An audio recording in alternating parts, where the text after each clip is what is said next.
Welcome to Beyond the Coverage. I'm Chris Horner. In today's edition, 1 week before the 24 Tour de France begins, I want to talk about Tom Pidcock, and the biggest question I want to post out to you guys, and I want to see your comments too, is Tom Pidcock being wasted?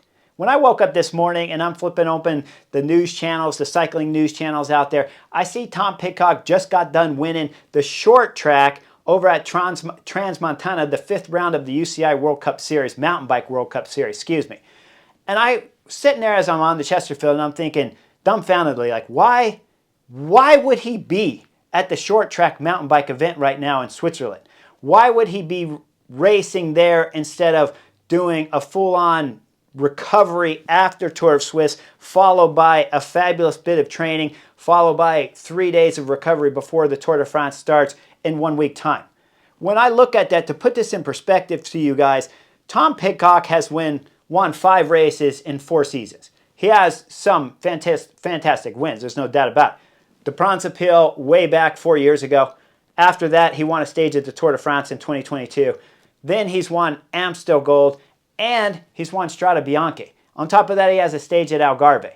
This is a rider that has ridden top 10 in a lot of events, and if I take you just back to the Tour of Swiss, he finished 6th on the general classification and had a very good last stage individual time trial that put him solidly up there in the top 10 of the GC. So he's starting to show that he can run some individual time trials too with that last stage at the Tour of Swiss.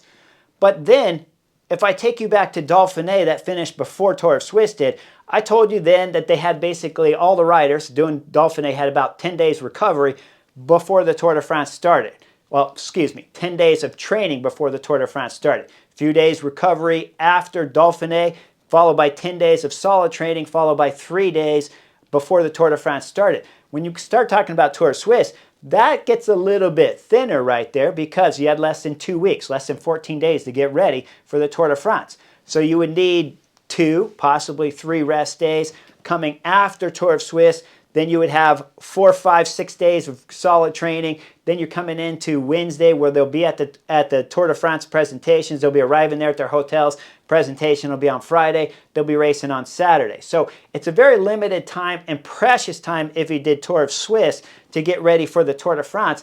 And when I put it in perspective for you, what the short track victory that he took today at Trans-Montana, it's a 20-minute event. You're like, Chris, he won.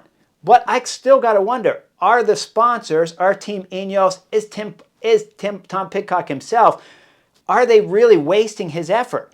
Now, we go back in the earlier interviews when he's done the Tour de France, years past, and he said when he's being a domestique at the Tour de France, he gets bored. He has to save his legs on the flat days. He wants to be aggressive. He wants to be attacking. He says, and I would assume this to be true, that doing cyclocross races, doing the mountain bike races are more exciting than those flat, boring stages of the Tour de France. That's true. I could see that. It's really fun going over there doing those and winning those events. But you're winning against a bunch of riders who aren't paid very much salary. They're not really professional. I bet half the field's running some kind of side job during the wintertime or something like that. And so when you're winning over there instead of at the Tour de France, I think you're being wasted. I think Tom Pidcock is wasting his time. Now, you guys might tell me in the comments, you say, well, it's great for the sponsorship that he wins the cyclocross races. It's great for the sponsorship that he wins the mountain bike races. What I see when I'm sitting up here and when I'm sitting on the Chesterfield watching him win a 20-minute event 1 week out from the Tour de France is I've seen a rider at his age, because he's still young, he's under 25 years of age, he's still in the youth category of being able to win the white jersey at the Tour de France and such.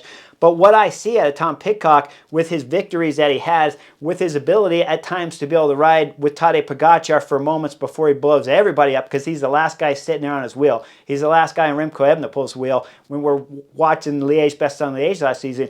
So what I really see when I saw Tour of Swiss finish where he finished 6th on the general classification is I see a wasted 2-week period before the Tour de France begins. And I see a rider that because he can go top 10 in all these events, because he has shown that he's the last rider holding on to the best riders in the world. And he's getting ready to start the Tour de France. And what I see out of this last 2 weeks before the Tour de France begins, if I take you in this training mode, is the last individual time trial at Swiss, I told you, was 15 kilometers long. That's not much of a race day there. So Monday and Tuesday, they probably have those 2 days easy, and he's traveling from Switzerland to another place in Switzerland where the mountain bike event is happening. So he didn't have much travel, but he would be away from home the whole time since the day one of Tour of Switzerland, whatever day he traveled, probably coming in 1 or 2 days before Tour of Swiss. He's there at that event. He does the individual time trial, so not much training on that day. He has a couple days rest.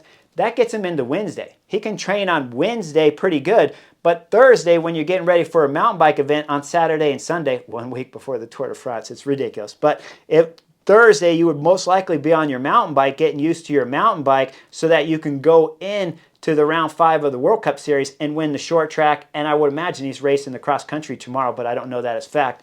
But either way, he's training hard on Wednesday. He's on his mountain bike and viewing the course on Thursday. He's probably going to ride his mountain bike again on Friday. He's not going to go out and do a 7-hour training ride on Friday before he does a short track on Saturday. So he's not have much training on Thursday. He's not going to have much training on Friday, of course, because he's racing today on Saturday, which he won the short track, like I told you. And then he's not going to go out and do 4 hours after winning the short track because most likely I would imagine he's racing the cross-country event. Now you're talking about what does he do at the end on Sunday after the cross-country event if he is racing there. Is he going to fly all the way back to his home, or is he going to go straight from Switzerland to Italy where the Tour de France is going to start in 2024 so that he only has 1 travel day over there? If that's the case, then he's been away from home from a long time, all the way since before Tour of Swiss started, all the way into the mountain bike series, all the way 1 more week into the Tour de France, and then a whole month of the Tour de France gone versus you do a Tour of Swiss, you go back to your house, you get into your training mode where you're familiar with the roads and you're comfortable. Everything around you, the surroundings hasn't changed at all, and everything's the way it's meant to be. But when we start looking at the rider, if he wins tomorrow, if he does, so what? When you just talk about it and you'll leave comments with me saying, well, his sponsors, it's great for his sponsor to win the mountain bike. It's great for his sponsors to win the cyclocross. It's great for him to win 1 big race a year at the road scene. Well, that is great, but if he's paid $2 million to $4 million, as different numbers that I've tried to figure out how much he's getting paid whenever I look it up, I can't find the exact figure, but I'm sure he's getting paid at least $2 million.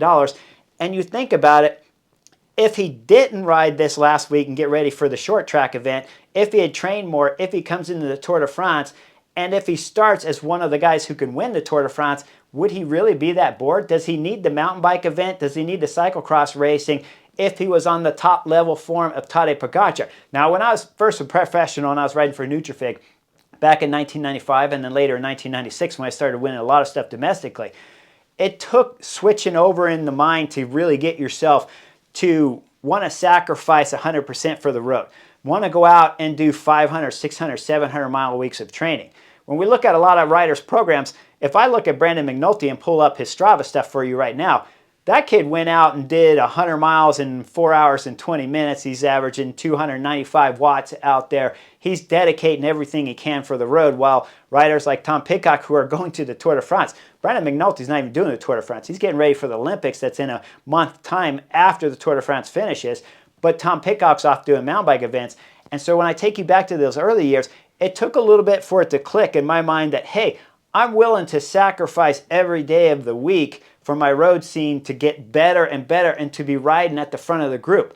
And what I tell a lot of young kids when I'm coaching them myself, I say, when they're telling me, well, it's a big sacrifice to go do it. And I always tell them that it's a big sacrifice to give up other events. It's a big sacrifice, I'm sure, for Tom Pidcock to have cut his cyclocross season into a third or half of his cyclocross season because he's trying to focus more on the spring season of the road scene, same what we saw with Wout van Aert, same like we saw with Matthew van der Poel, where they've cut their cyclocross season down.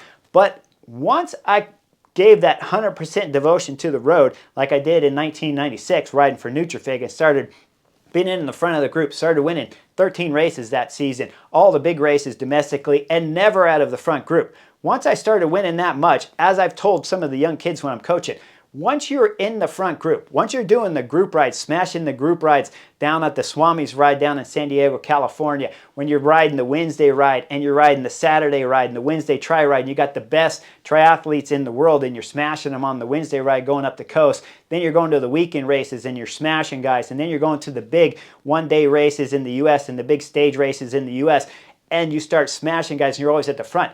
it becomes really fun at that moment, Tom Pidcock. So you got to ask yourself at this moment, because when I look at Tom Pidcock's career, on the road scene that is, I'm a road snob. Like I said, I only care about the road scene. He has 5 victories. That's not very much for a rider that's getting paid over $2 million. But it's easy to see outside of those 5 victories when he's going top 10 all over the places. When he's the one rider still going pull for pull with Tadej Pogacar at Amstel Gold. When he's trying to bring back, and he's the last rider trying to bring back Remco Evenepoel when he won last year's Liège-Bastogne-Liège. I ask myself right now, as I think if I was coaching Tom Pidcock, I would tell Tom Pidcock, it might be boring. It might be boring being a domestique. So stop racing the cyclocross races. Stop doing some meaningless short track 20-minute events 1 week before the Tour de France. Get yourself ready for the Tour de France, because in July, if you're riding with Tadej Pogacar, Primož Roglic, Remco Evenepoel, and Jonas Vingegaard, Grand Tour winners, all of them are going to put on a show. If you're riding with those 4 guys at this year at the Tour de France in 2024, Tom Pidcock, you will not be bored, and you will not miss doing a 20-minute short track event that you won today, 1 week before the Tour de France started. That's pure knuckleheadism. Hope you guys like my take here on today's Saturday before the Tour de France starts, 1 week out. Make sure you like and subscribe. I'll find some more content for you for sure before the Tour de France begins. So I'll see you guys real soon on the next edition of Beyond the Coverage.